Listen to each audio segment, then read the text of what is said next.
Hello, everyone, and welcome.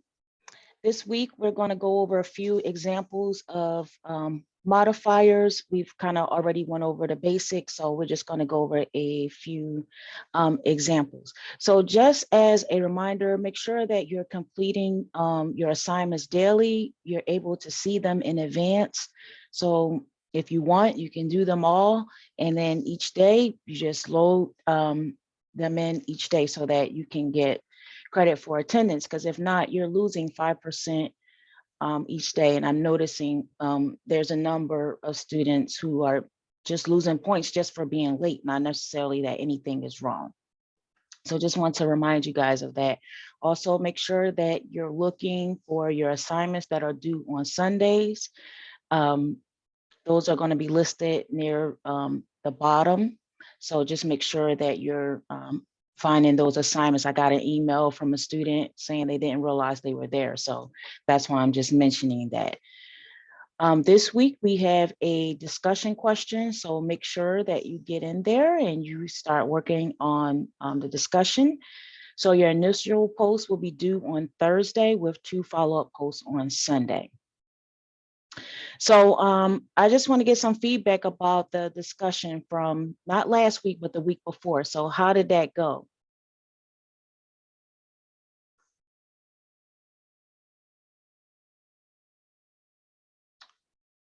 Was it, fairly easy? Did you have problems accessing it? So we're just trying to get feedback on the uh, discussion. It was easy. It was Okay. it I know it's something different, but we want to start getting you guys used to, seeing the discussions and, using them.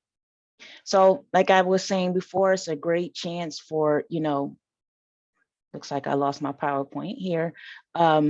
It's a great chance for us to be able to learn from each other, learn new material, we're sharing information, we're commenting.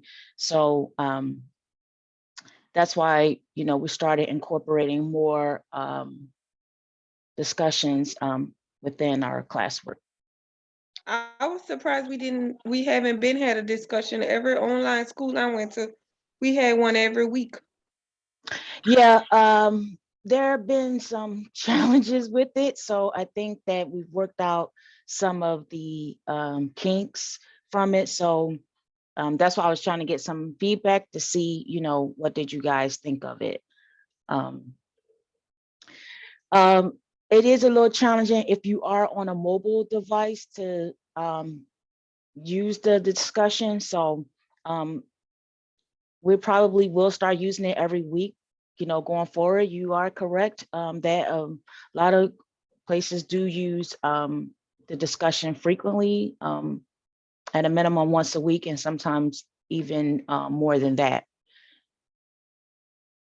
I have a question. It's not related to this, but it's one of our labs that we have to that scenario where they lose the modifiers in the computer system. We are to do that in our own words, like what When you we would say, do. It's one of the labs for this due this Sunday. We have to and you have to add the modifier.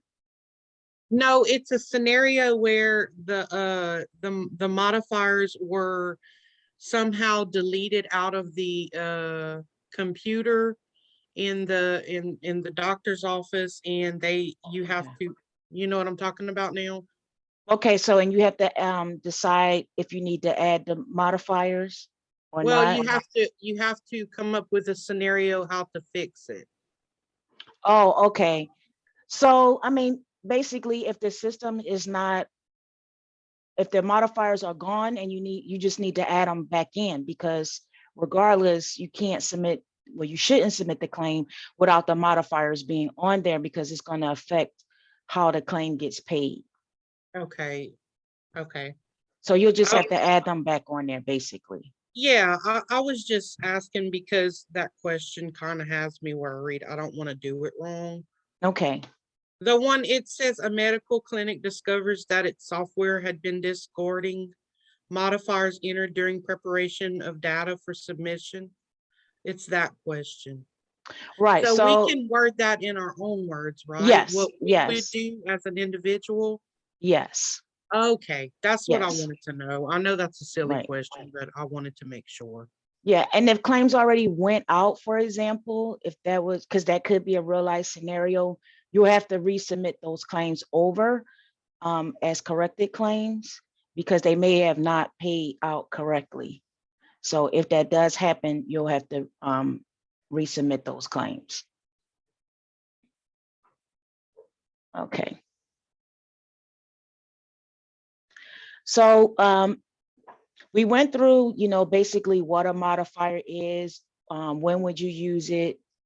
So I just want to go over a couple of examples of, when you would use it and how it's used. So some of the common modifiers is 25. That modifier is actually used quite frequently. So that's why I wanted to actually talk about it a little bit. Basically, you're going to use it on E&M services. E&M services are your office visits, mainly is where you're going to use the modifier 25. So it's when a patient comes in and they're getting usually more than one procedure done. So you're going to add the 25 on there because if you don't, the insurance company will look at it should be included in another service. So it lets the insurance company to say, wait a minute, this is a separate service. So we need for you to reconsider this claim. So that's why you have to use the 25 on there. So again, it can be used on an E&M service by the same physician or other qualified healthcare professional. What they mean by that is you can go to, let's say, the doctor's office, and sometimes you might see the nurse practitioner. They can use modifiers as well. And then also if it is a physician assistant. So that's why they're saying other qualified healthcare professional. And they're being used more and more in offices today, the nurse practitioner and the physician assistant. So you'll be getting used to seeing their notes. They do, as far as for you, it's going to be very similar to what the doctor does, but there are some things that they're not allowed to do. And there's some things that the doctor will have to co-sign on, but it depends on your state that you're actually coding for. So that's just something to keep in the back of your mind because you will encounter the nurse practitioner or physician assistant because they also see patients. So of course, anything that you code, the documentation should support it. You could know that the doctor did something, seeing it with your own eyes, but if it's not documented, don't code it. Because if you are ever audited, you don't have anything to back up why you actually assigned that code. So you don't want to do that because then you start getting into the area of possibly fraudulent billing or so we don't want to get into that realm. So that's why if it's documented, it didn't happen. So if it didn't happen, don't code it. Wait till the doctor documents it and then you can code it. So that's what they mean when they're talking about the documentation must support the service. So make sure that is whatever code that you assign, your the documentation supports your code. So the example that they give is the patient is seen for sinus congestion.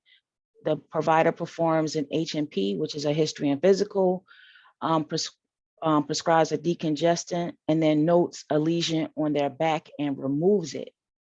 So you can see that they had a physical, but then they also got a lesion removed. So that's where you're going to have to add that modifier in, because if you don't, once it's submitted to the insurance company, again, they're going to say, well, that should have been included in with the visit. So you make sure that you put the 25 on there. So that's what they're basically telling you. The 25 modifier is going to go on the E&M code, not the procedure for removing the lesions on the patient's back. So again, it's always going to go on the E&M code, the visit. It's not going to go on the procedure. So that's where your 25 is going to go. So you even might want to make a little note in your book so you'll remember that if there is a situation that fits this, you're not going to use that 25 on the procedure itself. It only can go on E&Ms. So those are the little things that you guys are going to have to learn, is when you can use a modifier, because just because it's available, you have to know how to use it and what situation does it apply. So that's why I thought I would talk a little bit about the modifier 25. You're going to see a lot of that if, again, like if you're in a physician office, maybe a specialist office. Now, if you're doing inpatient, you probably won't see the 25 modifier because it's really not used for inpatient. The next one that you'll see a lot is the modifier 26. Modifier 26 is going to let the insurance company know that you're only billing for the professional component of that service. So X-ray is one of the areas that you have two parts to it. You have a technical and then you have a professional component. So what will happen is if you don't use either the 26 modifier or the TC modifier, when you're submitting, let's say, a claim that should have had a 26 on there, what will happen is the insurance company is going to pay you based off of you provided both the professional and the technical component. What that means is you're going to get paid extra money. So that can't happen because, see, that's going to be a red flag if you're ever audited, because your documentation won't support that you did both parts. So what would normally happen is a patient goes in, they get an X-ray. Let's say the hospital owns the X-ray equipment and they hire a radiologist to read the reports. And then they'll then type up that report. So that's part of what we call the professional component. The hospital is going to build the technical component. So they're going to put that TC on there because the doctor, the radiologist, works separate from the hospital. So that's why you have to use the modifier in this case, or they'll pay what's called global. So it's either professional, technical, or global. So the insurance company doesn't know. So if you just submit it with just the code itself without the modifier, they're just going to pay it. They're going to think, okay, we're supposed to pay for both sides. So then let's say the hospital goes and bill, theirs is going to deny because the insurance company is going to say, no, well, we already paid that claim globally. So you have to make sure that if you're doing those type of services, that you use the 26 and the TC.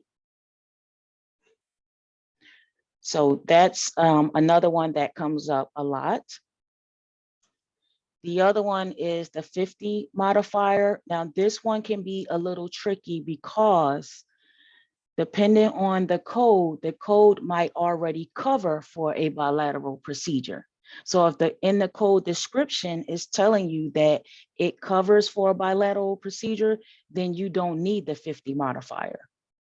But if it doesn't say it, then you'll add the 50.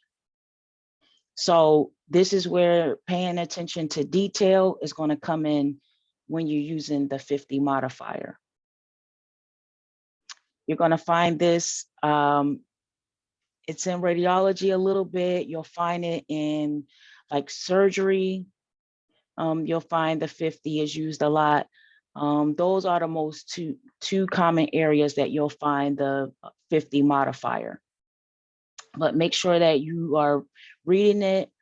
Also, the coding guidelines in your coding manual before you assign that code, it'll let you know which modifiers that you can use sometimes. Now, sometimes it may not, but I will look there first to see if I can use the 50. Also in your CPT manual, you'll find all of the modifiers in the front portion of your CPT manual. And I believe there's a section that will also give you some examples as well. So make sure when you're reading your chapters that you're also, looking at your coding manuals as well. So that way you're getting familiar with it, you're understanding what you're reading in the chapter and how it applies to using the coding manual. So make sure that you're doing that, because the more familiar you are, the easier it's going to be once you actually get into the coding section.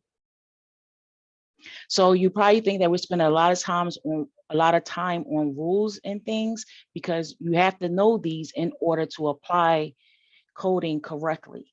And at first, it may seem like it's very easy and basic, but what's going to get you is as you get into more complex coding, that's when you're going to have the problem.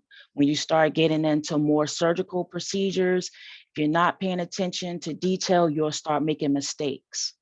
So if you plan on going into coding, most coding jobs require you to have like a 95% accuracy rate. That's very high, 95%. So don't worry about speed, worry about being accurate. That's what's key, is accuracy, because it doesn't mean anything if you code 100 charts for me, but if half of them are wrong, then that doesn't help me, because now I got an issue of going back to fix those mistakes. So focus on accuracy first. Speed will come eventually.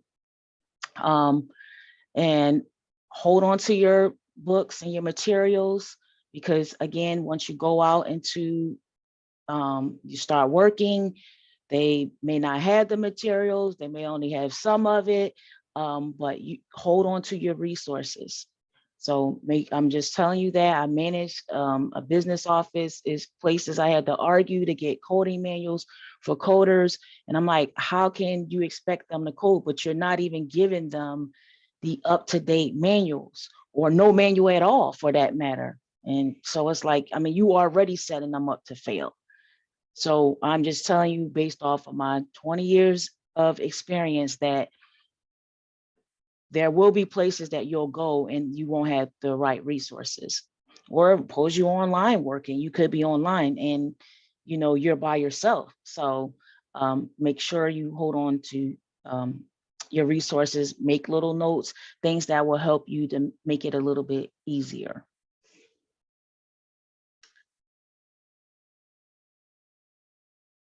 By the way, before I go any further, do you guys, I put a message out there to make sure that you have your coding manual.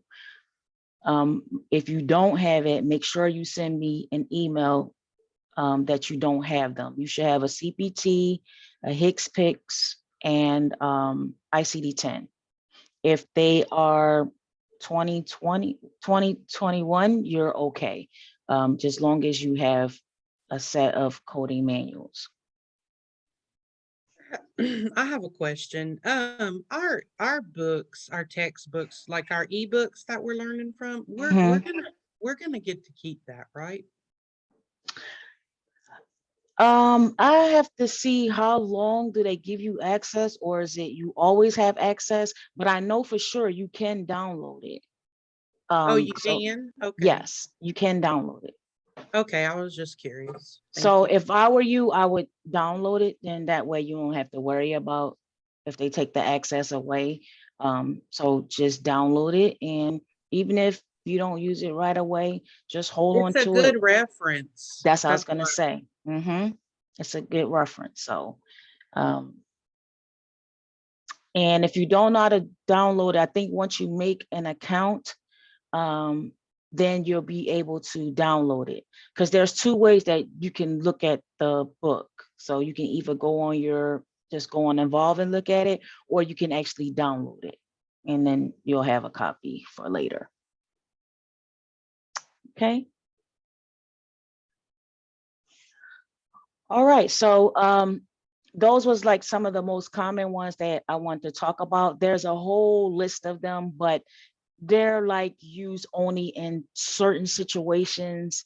They're not as common, but it depends on the specialty that you're working in. That will depend on how often you'll use certain modifiers. So surgery, you use a nice amount of modifiers. So that's why I didn't really go into those as much, because once we get into your surgery coding, then you'll learn more about those because they'll talk more about them.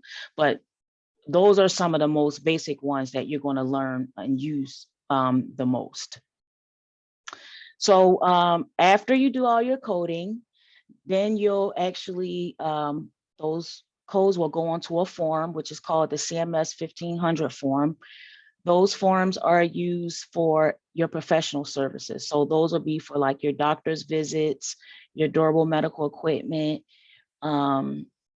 ambulance. So anything that's considered professional, those codes will go on the CMS 1500 claim form. And I'll show you just a sample of the bottom of it. The modifier will go in block 24D. So you'll have a field where it'll automatically go into, and then you'll put the modifier there, and it'll, like I said, let the insurance company know that you actually did something additional. So this is the bottom part of the 1500 claim form. So basically the date will go here. So that's the date that the service was performed, your place of service, your CPT code will go here, and then you'll put the modifier here. The reason why you see 4 spots here is because a code can have up to 4 modifiers in these slots. So that's why they have them there. So it's not just one modifier can be used. You can add multiple modifiers. But once you put it in the computer system, it will automatically put it in the boxes that it belong. But if you ever needed to print it, this is how it's going to look. So your modifier will go in the last 4 boxes at the end here. And you'll learn more about the CMS 1500 form when we get up to that point. But just to let you know, it does go on the form once it goes out to the insurance company. Okay. And so any questions about what we went over or about anything in the class so far?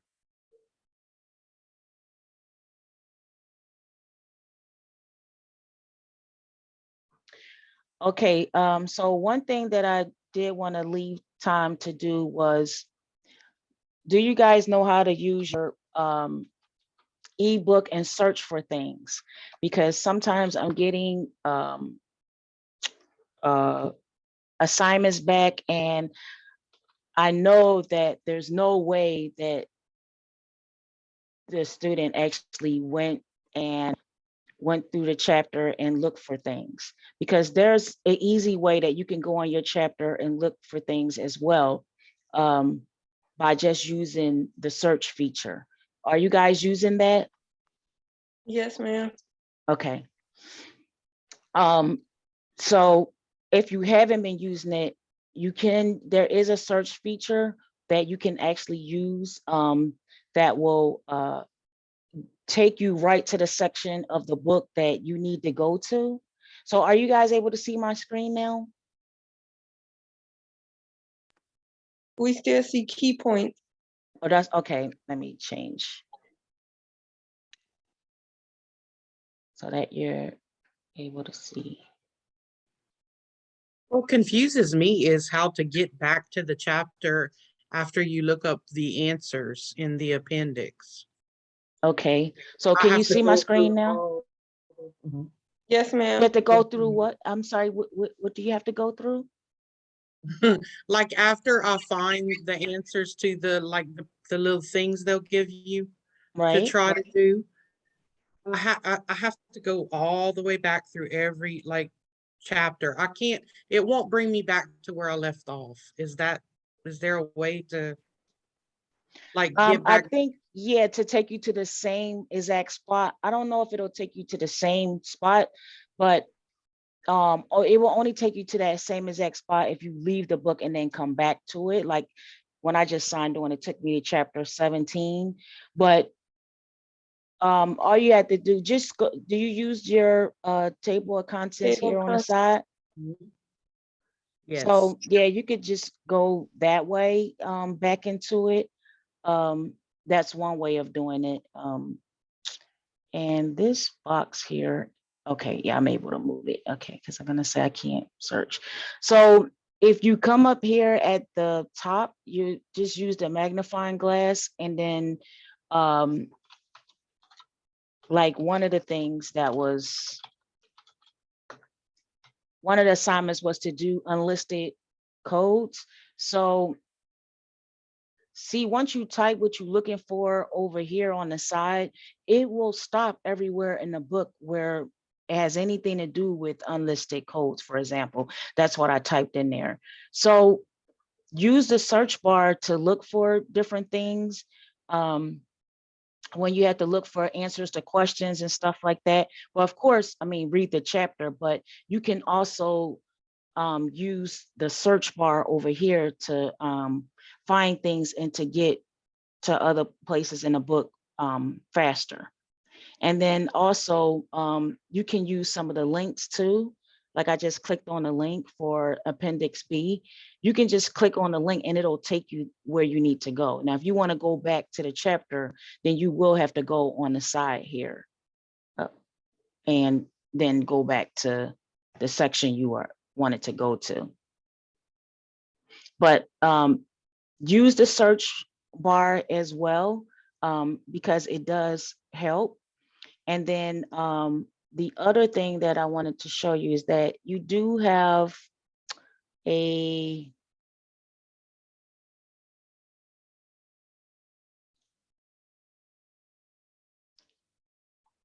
it kind of gives you like a student portal thing. Let's see, where you can log in and I know. Oh no, okay. Hey, Must be in front of the can you book. Go ahead. can Go you ahead, I'm show me listening. can you show me how to download it? Like how you what I'd go to You have download? to actually make an account and so Oh, click okay. out. Okay. Yeah, that's what I was saying. Is more than one way. I actually just bypassed it. So you can even look at the book going this way, but let me go see if it'll let me go back.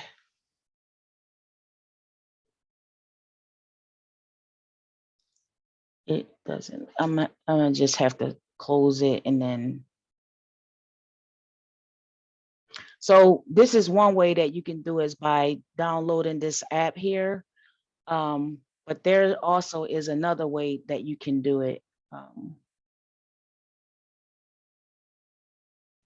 I downloaded the app on my phone. That way I can read it on my phone, The like the whole the chapters. book. Well, I'll read my chapters on when I'm working, like on Uh-huh. my phone. So that's one way. See, I was saying download Elsevier books. So just depending on what type of system you have, you can follow the steps and Oh, okay.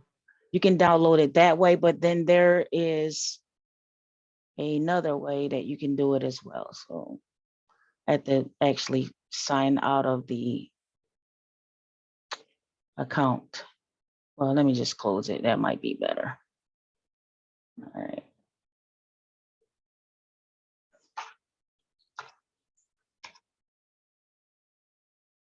And you probably don't remember it because it was like um, when you first started setting up your account, that's when you needed to do it. Okay, so.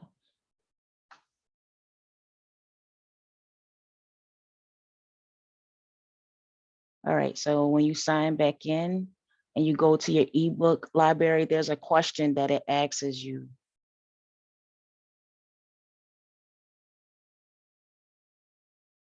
And of course, it did it the last time. It asks you, do you want to go to your account? So that's when you'll actually add your email in, because you have to add your email in to set up an account. And that's basically what it's asking you to do. And then you can download it that way as well. So I don't know why it bypassed it this time, because it's sort of like an Evolve account. I don't know why it's separated from the book itself, but there is another section where you can actually go in and make an account. And of course, let me close them all. I'll try one more time, but it did it when I just went into it this time.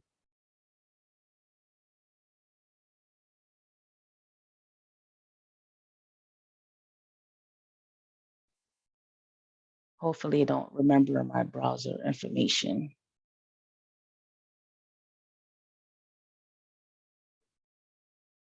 Yeah, see, I've remembered my browser information, so it won't let me do it unless I close out my browser and go back in. But there's a way that you can do it. It'll ask you for your email to set up your account, and then you're able to download it that way as well. Okay. Any other questions? I have one more. What is the ICD-9? We don't use that anymore. It's just a volume that Okay. was before ICD-10. So Okay. before ICD-10, there was ICD-9, which that switched in 2015. So we're not going to So learn that. Okay. no, because it is obsolete now. Nobody is even using Okay. those codes. So only ICD-10. Okay, and then one other thing I asked you guys was, did you have this book on your bookshelf? If you don't, you need to email me. Some people are missing the electronic health record book, and you will need it for another class. So if you don't have this book on your bookshelf, you need to email me. They forgot to add it on some student's account, and you won't be able to do that class with SimChart. So if you don't have that one, just email me. I have a question. It's not necessarily related to this. It's about 2 assignments. Is that okay for me to ask? Yes. Okay, so on lab 15 and 16, it tells you to like write 2 paragraphs on lab 16, but when you click on it, it turns into like a quiz. So I end up doing 2 paragraphs, but it's critical thinking modifier lab 16, and it said the instruction is to write 2 paragraphs. But when I did my paragraphs, and when I clicked back on it to upload it, it brought me to a quiz, and it graded me on the quiz. And now I have the 2 paragraphs that I can't upload. So I was trying to see if it was like what was going on. That was lab 15 and 16. Okay. It looks like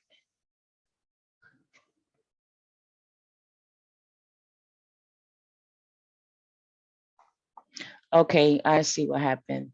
That's actually 2 assignments in one. So I'll have to make another.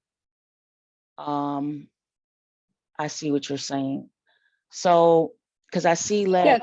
Yeah, it did on lab 16, 85 out of 100.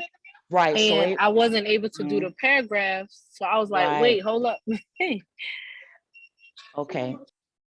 So I'll have them fix that. So let me just make a note, but I see what you're talking about. So that's okay, lab 16. And is lab 15 the same thing? Yeah, it's lab 16 and 15. I was able to maneuver on 15, and I was able to do like 100. I still couldn't upload. Like I did the quiz, but I still couldn't upload the rest of it, like the paragraphs and everything. So for lab 15 and 16, I still need my paragraphs to upload. But on 15, it graded me for the quiz and gave me 100%. Right, But on because it lab should be a 16, quiz, right? yeah. Okay, gotcha. All right, I'll go in and fix that. All right, thank I'll you. see if I can fix it. Okay, thank you. Okay, all right, I just made a note, so I'll fix that. Great question. Any other questions?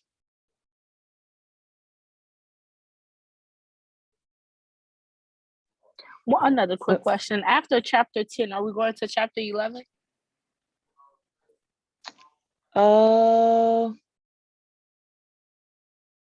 His chapter, let me see. I can see, I believe so. I'm just trying to see if I can see. Yes, we will go to chapter 11. Okay, thank you. Yep. Okay, anything else? All right, well, if you have any other questions, you can always reach out to me and I'll be more than happy to answer any questions that you guys might have. All right, well, this is going to conclude our meeting for today. All right, have a great week.